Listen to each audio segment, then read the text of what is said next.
సిలువెత్తాలని చూశాను. నేను ఒకరోజు చెప్పి మీకు, ఏ మనుషుడైతే ఏ తప్పు చేశాడో ఆ తప్పు చేసిన పేరు ఎక్కడ రాసేవాళ్ళు? నేను ఆధారం చెప్పినట్టు దొంగ అయితే దొంగ అని రాసేవాళ్ళు, వ్యభిచారం అయితే వ్యభిచారం రాసేవాడు, పాపితే పాప రాసేవాడు. యేసు ప్రభువుకి ఎవరు రాశారు? అయ్యా నారాయణ రాశాడు. యూదుల రాజా నీకు అంటే అది హెబ్రీ భాషలో ఉన్నటువంటి పదం కనుక ఈ ఇద్దరు దొంగలు సిలువకి ఎక్కాలి కనుక ఇద్దరు ఎక్కడం ఒకరే పండుగ రోజున సిలువ ఎక్కాలి కనుక ఇద్దరులో ఎవరినైనా ఒకరే చేయాలి. ఈ సందర్భంలో ఈ పండుగలో ఏదైనా యేసుక్రీస్తు వారికి అవకాశం కలుగుద్దేమోనని ఇండైరెక్ట్ గా సపోర్ట్ చేసినటువంటి వ్యక్తి ఎవరు? అంటే ఏ మాత్రమైనా ఏ క్వశ్చన్ అయినా కానివ్వండి, ఏదో ఒక రకంగా యేసు ప్రభుని ఇండైరెక్ట్ గా పిలాతు తప్పించాలి అనే ప్రయత్నం చేశాడు. ఆ మాట చదువు ఒకసారి చూడము, 18వ వచనం చూడు.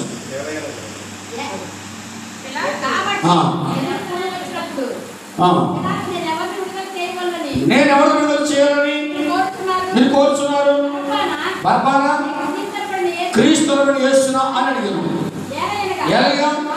వారు అసూయ చేత ఆయన అప్పగించుకొని అతడు ఎరిగి ఉన్నాడు. అంటే ఈ సీన్ అంతా ఎవరికి అర్థమైపోతుంది?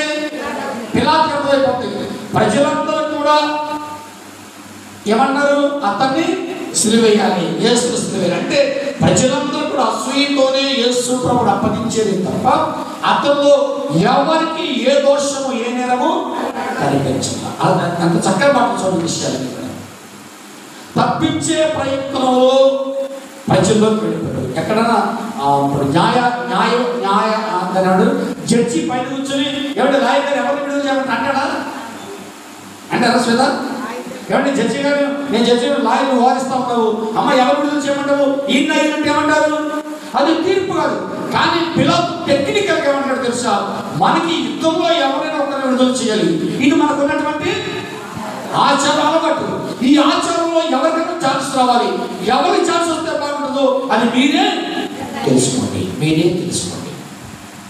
బర్బానా యేసు. అప్పుడు ప్రజలందరూ ఏకకంఠముతో బర్బాను విడుదల చేయండి, యేసుకు ఏం చేశారు? కేకలు వేశారు. శబ్దం పెరిగిపోతుంది. అంటే శబ్దం పెరిగింది అంటే అర్థమేంటండి? అసూయతోనే మాట్లాడుతున్నారు తప్ప, ద్వేషంతో మాట్లాడుతున్నారు తప్ప అతను దోషమైన సంగతి పిలాతుకు తెలుసు. అతను దోషమైన సంగతి పిలాతు. అంటే యేసు ప్రభు వారి యొక్క తీర్పును ఎలా తీసుకొస్తున్నాడో పిలాతు మనం గమనించాలి. ఒకటేం చేస్తాడంటే యేసు ప్రభువులో దోషము లేదని చెప్పినటువంటి వాడు. తర్వాత పండుగ వచ్చిన పండుగలోనైనా ఏదో రకంగా ఇతనికి అవకాశం ఇద్దాం అని కూడా ఇచ్చాడు. మరొకటి చూద్దాం. పిలాతు యేసుని అడుగుతున్నప్పుడు ప్రజలందరూ కూడా ఏకకంఠంతో కేకలు వేసి. ఇంకొక మాట మనం చూద్దాం. యేసు ప్రభుని విడుదల చేయడానికి పిలాతు చేసిన మరొక ప్రయత్నం, మూడో ప్రయత్నం అంటే చూద్దాం. మార్కు సువార్త 15వ అధ్యాయము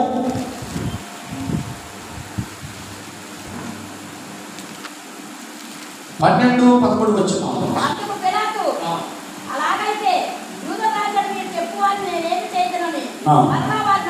అడిగాను.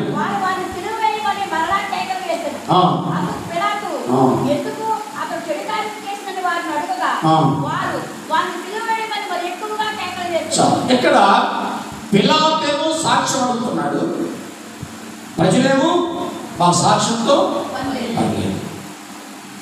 విడిపించడానికి చేసే ప్రయత్నంలో మరొక ప్రయత్నం ఏంటంటే తెలుసా? ఇతను యందు ఏ చెడు కార్యం చేశాడు అంటే మీరు చెప్పాలి. మీకెవరు కనిపించింది ఇతరుల దోషం?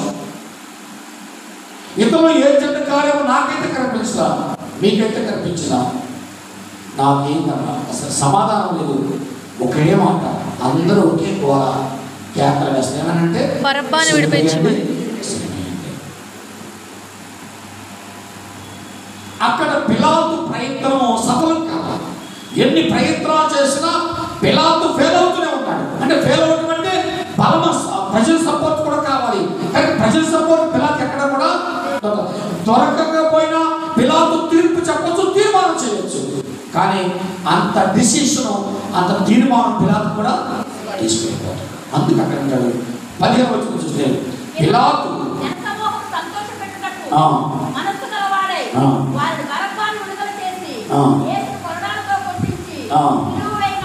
సిలువ వేయటానికి అప్పగించెను. ఉదయం 8:30, 9 అపరాంతంలో జరిగినటువంటి 9 గంటలకు సిలువ ఎత్తాలి. 10, 11, 12, 1, 2, 3, 7 గంటలు, 6 గంటలు సిలువ వేయాలి. 6 గంటలు సిలువ వేయాలి. పిలాతును ప్రజలు సంతోషపెట్టారు, మనస్సు కలగడాయి. వారిని చేశాడు, బర్పాను విడుదల చేసి యేసును ఎవరైనా ఎవరు సంతోష పెట్టాలి? ఎవరు? ఏ మనుషుడి అయ్యాన్ని ఎవరు సంతోష పెట్టాలి? ఇప్పుడు పండగ జరుగుతుంది, మంచి పండగ జరుగుతుంది, బాగా హ్యాపీగా ఉంటుంది. పొద్దున్నే దరిద్రంగా వచ్చేది పాసిమా కలుసుకున్నాను అన్న ఎక్కడ మీకు ప్రజలు ఎట్లా వచ్చినా సేవకుడు ఏమనాలి? మీరు సంతోషం, మంచి బట్టలు కట్టుకొచ్చారు, సంతోషంగా ఉన్నారు అంటే ఈ మాటలు ఎందుకు చెప్తాం? సంతోషపెట్టడానికి. ఏం చెప్తాం? ప్రజలను సంతోష పెట్టని పని ఏ పనైనా కూడా,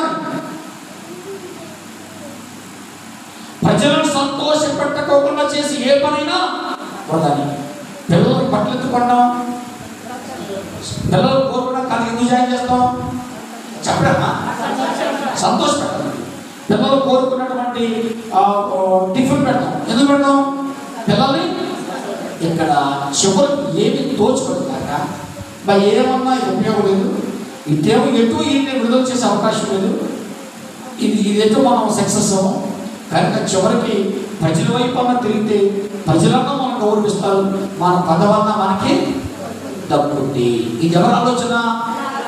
ఇక్కడ 3వ విషయం, తప్పించడానికి ప్రయత్నాలు చేసే విషయంలో ఫెయిల్ అయిపోయినటువంటి ఒక మాట ఏమిటంటే ప్రజలను సంతోష పెట్టాడు. చాలాసార్లు ప్రయత్నం చేశాడు, 1 సారి 2 సార్లు 3 సార్లు ప్రయత్నం చేశాడు, కానీ 4వ సారి ఎక్కడ చేస్తున్నాడు? చేయలేదు కదా. ఒక మనుషుడు పడిపోతే 7 మార్లు కాదు 77 మార్లు పడుతుంది చేస్తాడు. 77 తర్వాత పడ్డాడు అంటే ఏం చేయడు? తిరిగి ఒక డిసిషన్కి వచ్చాడు, తీర్మానానికి వచ్చాడు. ఏంటి ఆ తీర్మానం అంటే ఇక మన వల్ల కాదు, ఇక ఈ నెట్టు సంతోష పెట్టడం, ఈ నెట్టు మనం మాట్లాడు. ఎందుకంటే మాట ఏమైనా ఒక మాట చెప్పు, నేను రాజుల కదా చెప్పండి, కానీ నేను చెప్పు నువ్వు అన్నట్టే. యేసు ప్రభు రోషన్ ఆయన తక్కువడే కాదు, ఆయన తక్కువడే కాదు, యేసు ప్రభు తక్కువడా? అందరికంటే రోషన్ కలిగినటువంటి దేవుడు ఎవరైనా ఉన్నారంటే యేసుక్రీస్తు వారు మాత్రమే. అసలు నాయకత్వం అనేది, రెబల్ అనేది ఎవరు వచ్చింది లోకానికి? ఎవరు వచ్చింది? యేసు. అన్ని సంవత్సరాలు పనిచేస్తే యోగో నియమం లేదు, యోగో తిట్టలేదు, కొట్టలేదు, నీ బతుకులు అన్నారు. 3.5 సంవత్సరాలు యేసు ప్రభు ఏం వేశారు? ఆడింటికి వెళ్తే ఆడింటి మీద వేశారు, ఏళ్ళింటికి వెళ్తే ఏళ్ళ మీద వేశాడు, యోధేటి అక్కడ వేశారు, యశ్వంలోకి వచ్చి బైబిల్ చోటు అక్కడ వేశారు. యేసు ప్రభు మీద నిందలు వేయని చోటు లేదు. అందుకు అక్కడ ఈ నెట్టు మనం మాట్లాడదాం, ఈ నెట్టు సంతోష పెట్టడం. కానీ ఎవరు సంతోష పెడదాం? జనరల్గా ఏం జరుగుతుంది కదా, ఒక ఇంటి యజమానుడు అనుకోండి, భార్యను సంతోష పెట్టాలి, బిడ్డలను సంతోషం కదా, అంతేకాదు సహజంగా కదా. భార్యను సంతోష పెట్టాలి, బిడ్డలను సంతోష పెట్టాలి. భార్య మీద పోట్లాడి అడిగితే ఎవరి పక్ష చేస్తాం అంటే సార్ పిల్లల పక్ష చేస్తాం, పిల్లలు ఎవరి పక్ష చేస్తాం? భార్య కామని రొట్టెది. ఇదేమి కొత్త విషయాలు చెప్పలేదు, అందరిలో జరిగాయి. భార్య మనల్ని ఏదన్నా ఇబ్బంది పెట్టి ఏంటి ఏ ఉద్యోగం అని అందనుకోండి, ఎవరి పక్ష చేద్దాం? చూడమ్మా 2 సంవత్సరాలు కష్టపడితే అని ఏడు పక్క చేద్దాం. వీడి పక్క కాకపోతే అంటే తండ్రి ఎవరినైనా ఒకరేం చేయాలి? ఇద్దరు సంతోషం. ఏ తండ్రి కూడా ఏ ఇంటి యజమాని కూడా భార్యని కానీ బిడ్డలు కానీ సంతోష పెట్టలేడు. ఇది సత్యం. అంటే సంతోషం. ఇది మాకు పిల్లలు మాకు అనుకున్నాం రెస్టారెంట్స్ జరుగుతున్నారు. ఏ తండ్రి సంతోషం ఏదన్నా చిన్న తేడా వస్తే మా పింక్ ఏదో పక్క సైడ్ అయిపోతుంది, ఇటు అమ్మ పక్కన సైడ్ అవుతుంది, నా పక్కన సెట్ అయిపోతుంది అంటే ఆ సేఫ్టీ ఆమె చూసుకోండి. అట్లాగే పిలాతు తన సేఫ్టీ చూసుకున్నాడు. ఏంటంటే ఇతను ఎటు మనం మాట్లాడాడు, చెప్పిన వింటలేదు కనుక ఇతను శిలువకు సిద్ధమయ్యాడు కనుక అతను మనం మార్చలేము కనుక ఇప్పుడు ఎవరు సంతోషపెట్టాలి? ప్రజలను సంతోషపెట్టాలి. అంతే కదా, ప్రజలు. అంటే విడిపించడానికి ఎన్ని ప్రయత్నాలు చేసినా ఒక చోట మాత్రం ఫెయిల్ అయ్యాడు. అదేంటంటే ప్రజలను సంతోష పెట్టడానికి చేసిన పని. అంతకుముందు చేశాడు, ఏదో చెప్పండి చెప్పాల, అయినా అక్కడ జరిగిన సిద్ధ విధానం. మరొక విషయం ఏంటంటే లూకా సువార్త 23:13-19 దాకా మనం చూసాం. నేరం ఒక్కటైనను కనిపించలేదు. మూడో విషయం ఏంటంటే తాను నిర్దోషమి చేతులు కడుక్కున్నాడు. ఎవరు కడుక్కుంది చెప్పండి, ఎవరు కడుక్కున్నాడు? పిలాతు. బైబిల్ చూద్దాం. మత్తయి సువార్త 27వ అధ్యాయము 24వ వచనం 25వ వచనం చూద్దాం. పిలాతు అల్లరి ఎక్కువవుతున్నదే గాని తన వల్ల ప్రయోజనమేమీ లేదని గ్రహించి నీళ్లు తీసుకొని జనసమూహం ఎదుట చేతులు కడుక్కొని ఈ నీతిమంతుని రక్తమును గూర్చి నేను నిరపరాధిని మీరే చూచుకోండి చాలు. పిలాతు చెప్పబడి ఇతడు నిర్దోషం తెచ్చేసాడు. అంటే చాలాసార్లు ప్రయత్నం చేశాడు. ప్రయత్నం చేసినా ఎవరు మాట్లాడలేదు. దేవుడు యేసు ప్రభువు మాట్లాడలేదు, ప్రజలు మాట్లాడలేదు, అధికారులు మాట్లాడలేదు. చివరికి వచ్చేసి చేతులు కడిగేసాడు. ఒకసారి మనం గమనిస్తాం. ఒకసారి ఇక్కడ చిన్న విషయం జరుగుతుందండి. వీళ్ళిద్దరు పోట్లాడుకుంటే అంతా చూశాక వెళ్ళిపోతా ఈ పెద్దోడు ఆ పెద్దోడు అడిగారు, ఏమంటే వెంకటేశ్వర గారు శ్రీనివాసరావు గారు మీరన్నా చెప్పి కదా ఏదైనా చేయొచ్చు కదా, ప్రయత్నం చేసే కదమ్మా. వాళ్ళిద్దరు ఎవరు కూడా మా మాట ప్రయత్నం చేశారు. ఇటు శ్వేతకి చెప్పాలనుకున్నాను, ఇటు అమ్మాయికి చెప్పాలనుకున్నాను, కానీ ఇద్దరు కూడా మన మాట ప్రయత్నం చేశాడు. ప్రయత్నం చేసిన ప్రయత్నం ఫలించకపోతే అంతడక్కడ చివరికి నేను నీతిమంతుడ రక్తాన్ని నిరపరాధ రక్తాన్ని అప్పగించి పాపం చేశాను కనుక ఏం చేశాడు? చేతులు కడుక్కున్నాను అంటే అర్థం ఏంటంటే ఇతడు దోషి. ఏం చెప్పలేదు. అక్కడ ఎంత చక్కని మాట మనం గమనిస్తే చాలా అద్భుతమైనటువంటి మాట ఉంది. పిలాతు అల్లరి ఎక్కువచ్చున్నది కానీ తన వలన తనంటే ఎవరు? పిలాతు వల్ల ప్రయోజనం లేదని గ్రహించి యేసు వల్ల ప్రయోజనం గ్రహించి నీళ్లు తీసుకున్న వ్యక్తి ఎవరు? పిలాతు. జనసభ ఎప్పుడైతే చేతులు కడుక్కున్నాడు, ఇక నాకు తెలియదు, నేను తీర్పు చెప్పేశాను, నిరపరాధం మీకు అప్పగించాను, అదేదో మీరే చూసుకోండి, నాకు ఎలాంటి సంబంధం చేసే ప్రయత్నాలన్నీ చేశాను. అడగాల్సిందని అడిగాను. ఇంకా ఆయన నా మాట లేదు, మీరు నా మాట లేదు. హీరో దగ్గర పంపించా, అక్కడ నా మాట లేదు. అన్నా కైపస్ దగ్గర పంపించా, అక్కడ నా మాట లేదు. ఎక్కడ పంపించినా ఇతను తలవంచనటువంటి గొప్ప శక్తి. స్తోత్రం చెప్పండి, ఒకసారి చెప్పండి. తలవంచుల నోరు తెరవనటువంటి ప్రేమ యేసు. దాగమని అడిగింది ప్రేమ, చేదు దాగమిచ్చింది లోకము. దాగమని అడిగింది ప్రేమ, చేదు దాగమిచ్చింది లోకము. ఎవరి కోసము గేలు చేసినారా, పరిహాసమాడినారా, గేలు చేసినారా, పరిహాసమాడినారా, నోరు తెరువలేదా ప్రేమ, బదులు పలుకలేదా ప్రేమ, నోరు తెరువలేదా ప్రేమ, బదులు పలుకలేదా ప్రేమ. మీరే చూసుకోండి. పిలాతు చెప్పినటువంటి తీర్పు ఏంటంటే ఇతడు నిర్దోషి.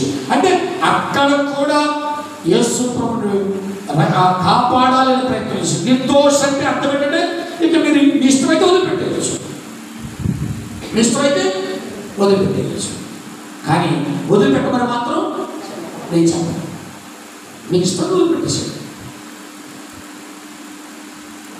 మరొక 4వ విషయం వీటితో మాట్లాడతాను. యోహాను సువార్త 19వ అధ్యాయము 7వ వచనాన్ని చూద్దాం. మాకొక నియమము కలదు,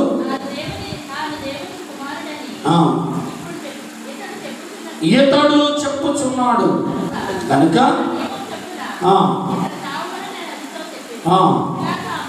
పిలాతు ఆ మాటని మరెక్కువగా భయపడి తిరిగి అధికార మందిరంలో ప్రవేశించి నీవెక్కడి నుంచి వచ్చిందని అడిగాను.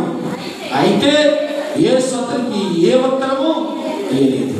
కనుక పిలాతు నాతో మాట్లాడవా, నేను విడుదల చేయటకు నాకు అధికారం లేదు, నేను సిలువెట్టకు అని నీవు ఎరుగవా అని అతనితో అందుకు యేసు పైనుండి నీకు ఇయ్యబడింది ఆజ్ఞ ఇయ్యబడుతుంది, కానీ అది నీ చేయటం నీ వల్ల ఎన్ని కోపం తెచ్చే మాటలు తెలుసు ప్రభు.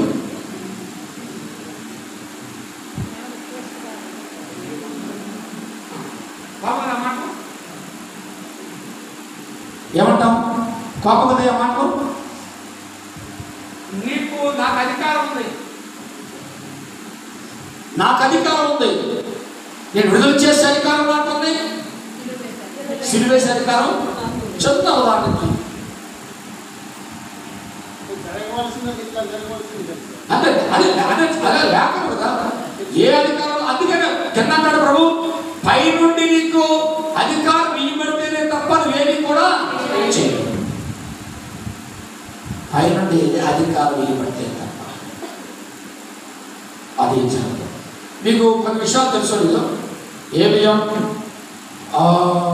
కొన్ని చర్చెస్లో, పెద్ద పెద్ద ఎస్టాబ్లిష్డ్ చర్చెస్లో ట్రాన్స్ఫర్ ఇస్తారు పాస్టర్లకు, తెలుసు కదా. ట్రాన్స్ఫర్ ఇస్తే సిఎస్ఐలో చాలా చర్చెస్లో అతను ఆ ట్రాన్స్ఫర్ సేవకుని ఆ సంఘానికి 3 వారాలు 4 వారాలు పంపిస్తారు. తెలుసా మీకు? అంటే నువ్వు ఇక్కడే ఉండి తెలిసింది పంపిస్తారు. తెలుసా శశాడి కదా? అంటే పంపిస్తారు. పంపించిన 4 వారాలు 3 వారాలు బోధ పెట్టారు. అక్కడ కమిటీ ఉండదు కదా, సంగతి అంట మనం కమిటీ ఉండదు. ఆ కమిటీకి ఈ బోధ నచ్చితే ఉంచుతారు, లేకపోతే తెలుసా ఈ సంవత్సరాలేమా తెలీదా? ఏపీ అమ్మాయి ఉన్నారు కదా, బాప్టిస్ట్ వాడు ఉన్నారా? బాప్టిస్ట్ వస్తాం కదా, తెలుసా మీకు సంగతి? సేవకుడికి ట్రాన్స్ఫర్ ఇస్తే తెలుసా మీకు సంగతి? అర్థం అసలు చెప్పిన అర్థం మీకు? ఏబిఎం కానీ ఎప్పురోడు కానీ పక్షి గ్రూపుల్లో ట్రాన్స్ఫర్ ఇస్తారు. పాస్టర్ గారికి ట్రాన్స్ఫర్ చేయడం సామాన్యులు. ట్రాన్స్ఫర్ చేసిన తర్వాత ఆ పాస్టర్ గారిని ఒక 3 వారాలు 4 వారాలు పంపిస్తారు ఆ చర్చికి, తెలుసా? అంటేనా పంపించిన తర్వాత ఇది ఏం చేయాలి? బోధ చేయాలి. బోధ చేసిన తర్వాత ఆ బోధ నచ్చితే కమిటీకి ఉంచుతారు, లేకపోతే మీరు ఏం చేస్తారు? పైకి ఇంటిమేషన్ అయ్యా ఈ బోధ మాకేమి నచ్చదు. నేను చెన్నైలో పనిచేస్తున్నప్పుడు వీళ్ళ మధ్యలో బంధువు ఒక భాష మధ్యలో పట్టాలి కాబట్టి అదే మీ మరదల వల్ల అక్కకూడగా ఆయన అక్కడ తీసుకొచ్చాడు. అక్కడ తీసుకొచ్చి 4 వారాలు బోధ చేశాడు. బోధ చేసిన తర్వాత ఆయన బోధ వచ్చి రమ్మన్నారు. ఈయన సామాన్య వెళ్ళిపోయాడు. తెలుసు కదా మీరు? వేసుకు మచిలీపట్నం వాళ్ళు కదా వేసుకొచ్చాడు. నేను విలువైతే ఆయన కొంచెం వేరే చోట పనిచేస్తున్నాడు. తెలుగు వాళ్ళు కదా పరిచయం అయింది. పరిచయం అయింది. ఆ తర్వాత 3వ వారం నుంచి వీళ్ళు మాట్లాడుతున్నా ఆడు బాగుంటారు. అదేంటే నచ్చి తెలుసుకుంటే ఈ 3-4 వారాలు బాగానే పెద్దలతో ఉన్నాడు. ఆ తర్వాత పెద్దలతో బాగోపోయేటప్పటికి 3వ వారం ఏం చేశాడు? బాగా 6 నెలలు వచ్చేసాడు కదా. 6 నెలలు వచ్చేసాడు. ఆయన పేరు జాన్ వచ్చేసాడు. ఇక్కడ యేసు ప్రభు స్థితి కూడా అదే. ఏమైనా ఒకసారి నా మాట నీకు తెప్పడం అంటే నీవే కాదు, నువ్వు నన్ను ఏం చేయలేవు. పై నుండి అధికారం ఇవ్వబడితేనే తప్ప నువ్వు నన్ను ఏదైనా చేసే అధికారం లేకపోతే. స్తోత్రం పడి ఒకసారి పడి అది పరిస్థితి. మనకు కూడా ఇలాంటి ఉంటాయి. మరి మన వాళ్ళంతా పడుతుంది. ఇటు మన పెద్దలు పెద్దగా పట్టించుకోరు, ఏదైనా సందర్భాలు పెట్టే తప్ప అటు పై నాయకుడు పెద్ద పట్టించుకోదు. ట్రాన్స్ఫర్ వెళ్ళిపోవటం అంటే తప్ప లేక వెళ్ళిపోవాల్సింది. ఏం మాట్లాడగలి. ఇంకా ఒక్క మాట పోయిస్తాను. అక్కడ 7 వచ్చి వచ్చాడు ఒకసారి 19:7. మరి బాగుంటుంది మాట్లాడి. మాకొక నియమము కలదు, ఈతడు చెప్పుకున్నాడు కనుక చాలా మాట్లాడాలి. ఇంత తప్పే ఉంది. ఏం చెప్పుకున్నాడు యేసు ప్రభువారు? నేనెవరిని? నేను ప్రార్థనా పరుడని చెప్పు తప్ప, సేవతో చేయగలిగిన దగ్గర నేను బాగా పాటలు మాట్లాడి చెప్పు తప్ప, నేను బాగా ప్రార్థన చేస్తానని చెప్పడం తప్ప, నేను విశ్వాసాన్ని దేవుడు అంగీకరించి చెప్పడం తప్ప, యేసు ప్రభు చెప్పిందండి నేను దేవుని కుమారుడిని. నేను ఎవరిని? దేవుని కుమారుడు. దేవుని కుమారుడు. నేను మొన్న అనుకోండి, మొన్న ఒక లోపల వచ్చి మాస్టర్ దగ్గరికి వచ్చాడు. మా ఇంటి ముందు చూసే ఉంటారు. మా ఎగ్జామ్ అయితే తీసుకొచ్చి అందించాడు. 20 శతంలో ఏంటి ఎట్లా ఉందా? నేను అయ్యా ఏమి లేదు సార్, మా సంస్థలు పెద్దలు మెయింటైన్ చేస్తే నువ్వు బోధ చేసేవా ఏం అవసరం చేస్తున్నాడు. నీ పెద్దరికం నాకు వద్దు, నీ గవర్నర్షిప్ నాకు వద్దు, నాకేం వద్దు. నీకు ఏదైనా చెప్పాలంటే నీకెవరికి రాజ్ఞా? పై నుంచి రావాలి. ఏమో నాకు వద్దు అని అంటాడు. పై అధికారం వాటలే కాదు, ఇక్కడ మాట మాకొక నియమము కలదు. చదువు మాకొక నియమము కలదు, దేవుని కుమారుడని అతను చెప్పుకొనెను కనుక ఆ నియమము చొప్పున ఇక్కడ చావాలని అతనితో చెప్పాను. దేవుని కుమారుడు చంపేస్తారని ఎంత పాపం అండి. తప్పు చేస్తే చంపొచ్చు, దొంగతనం చేస్తే చంపొచ్చు, వ్యభిచారం చేస్తే చంపొచ్చు, దొంగలిస్తే చెప్పొచ్చు. ఆజ్ఞలో ఏదైనా ఒక ఆజ్ఞ తప్పితే చెప్పొచ్చు. కానీ ఈ చేసిన తప్పేంటి? దేవుని కుమారుడు. నేను ఎవరిని? దేవుని కుమారుడు. ఇది ఎక్కడ గౌరవండి? దేవుని కుమారుడు చెప్పుకున్నంతగా యేసు ప్రభు పడిన శిక్షణ తెలుసా? సిలువ మరణం. సిలువ. మనం చెప్తాం కదా, ఓ ఎక్కడ అందరూ ఏ మంచిది కాదు, అది మంచి కాదు, ఏ తిరుగుతారు చర్చలో. రేపు మోడీ వచ్చి నువ్వు క్రైస్తవులకి ఈ పెన్షన్ తీసేస్తాను ఏం చేస్తాను? అసలు సార్ ఆ చర్చే రాగలుగుతాను. మోడీ వచ్చేసేపు ఏమయ్యా మీరు క్రైస్తవ ఎక్కడ పోతాం, మీరు ఎక్కడా చూసుకోండి. నేను ఒకసారి చెప్పాను దైవేంద్రని, ఒకసారి చెప్పినట్టున్నా ఓ భాష బాగా పనిచేస్తున్నప్పుడు సార్ ఇద్దరు స్కూల్లో గురువు పాఠశాల చేస్తాను పిల్లల్ని. నేను BCC రాయించాను. ఆయన మంచి పాస్టర్, పెద్ద బాగా మాటకారి బాగున్నాడు. ఏమో ఎస్ఏ రాయించాడు. ఏమైనా మరి నువ్వు మంచి పాస్టర్ ఎస్ఏ ఎవరు చూసేసాను? ఏది ఎవరు చూశాడు? ఎవరన్నా ఏంటి ఎవరు చూశాడు? సర్టిఫికేట్ ఎవరు చూస్తాడు? అదేంటే ఏమన్నాను అయ్యా మీరు కుదరు సార్, మీకంటే ఒక అవకాశం ఉంది, మీకంటే యూనిఫామ్ ఉంది, మీకంటే సంస్థ ఉంది. మమ్మల్ని ఎవరు ఉంటారు? మా ఇష్టం, ఉంటాము పోతాము. ఇది పరిస్థితి. ఎక్కడ ఎందుకు యేసు ప్రభువును సిలువ వేయాలని పిలాతు తీర్మానం చేసినట్టే ఒకే ఒక మాట చెప్పారు. ఏంటి ఆ మాట? ఇతడు దేవుని. ఆ మాట చెప్పకుంటే పోయింది కదా. ఏం పడదు? పిలాతు ఎన్నో ప్రయత్నాలు, కొన్ని ప్రయత్నాలు ఎన్నో ప్రయత్నాలు చేశాడు. ఎన్ని ప్రయత్నాలు చేసినా ఏమాగలేదు? సిలువ ఏమాగలేదు. సిలువలో సాగింది యాత్ర. కరుణ దయ ఏదని కరుణ మయుని దయగల సిలువలో సాగినటువంటి పాత్ర యేసు ప్రభు. పాత్ర ఏంటంటే సిలువకు యేసు ప్రభువు హీరో. స్తోత్రం. హల్లెలూయా. సిలువ మోసిన వ్యక్తులు చాలా మంది ఉన్నారు, కానీ సిలువ మోసిన వ్యక్తుల్లో హీరో ఎవరైనా ఉన్నారంటే ఆయన ఎవరు? ప్రభువు యేసు. ఈయన కంటే మించిన వ్యక్తి ఎవరు? ఈయన మాత్రమే హీరో. సిలువలో చనిపోయిన వ్యక్తి ఎవరైనా ఉన్నారంటే ఎవరి పేరు చెప్తారు? దొంగ చేస్తారు, ఆడు చేస్తారు, వీడు చేస్తారు. ఎవరి పేరు చెప్పరు. ఎవరు చెప్తారు? ఏ హిందువులైనండి, ఏ ముస్లిం అనండి, ఏ క్రిస్టియన్ అండి, సిలువలో చచ్చిపోయిన వ్యక్తి ఎవరైనా ఉన్నారంటే ఎవరి పేరు చెప్తారు? యేసు ప్రభు. సిలువలోని వీరుడు. వీరుడు అంటే సౌజ్యం. సిలువలోనే దూషించబడ్డాడు, సిలువలోనే నేరమోసాడు, సిలువలోనే అవమానపడ్డాడు, సిలువలోనే మాట్లాడబడ్డాడు. ఎన్ని మాటలు పడ్డా సిలువలో నిలిచినటువంటి వీరుడు ఎవరైనా ఉన్నారంటే ఆయన ప్రభువు. నిలబడదాం, ప్రార్థన చేసుకుందాం.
మా దేవ, మా ప్రభువా,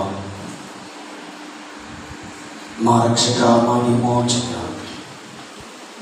మా పరిశుద్ధ తండ్రి, నీ పరిశుద్ధమైన పాదములకు వందనాలు.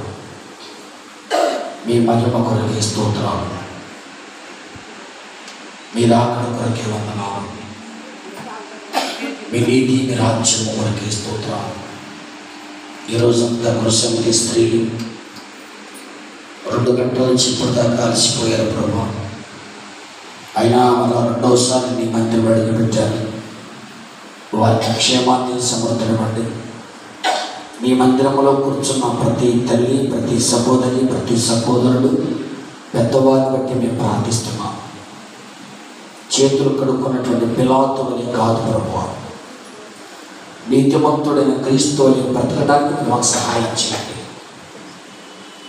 దోషము లేని క్రీస్తు మీద దోషం వేశారు, నేరము లేని క్రీస్తు మీద నేరం వేశారు. ఇవన్నీ మేము గమనిస్తున్నాం, చూస్తున్నాం. ఆయన ఇతను ఎంతో నాకు ఏ దోషము కనబడలేదు. దోషము లేనప్పుడు కూడా దోషిగా చేశాడు.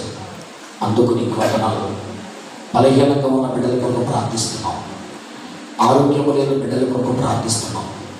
మాకు తెలిసిన వారు కొంతమంది బలహీనంగా ఉన్నారయ్యా, వారి ఆరోగ్యాల కొరకు నీకు వందనాలు. వారిని పేరు పేరు మీరు దీవించండి. వారి ప్రయాణాల్లో రాకపోకలు మీరు తోడై ఉండండి.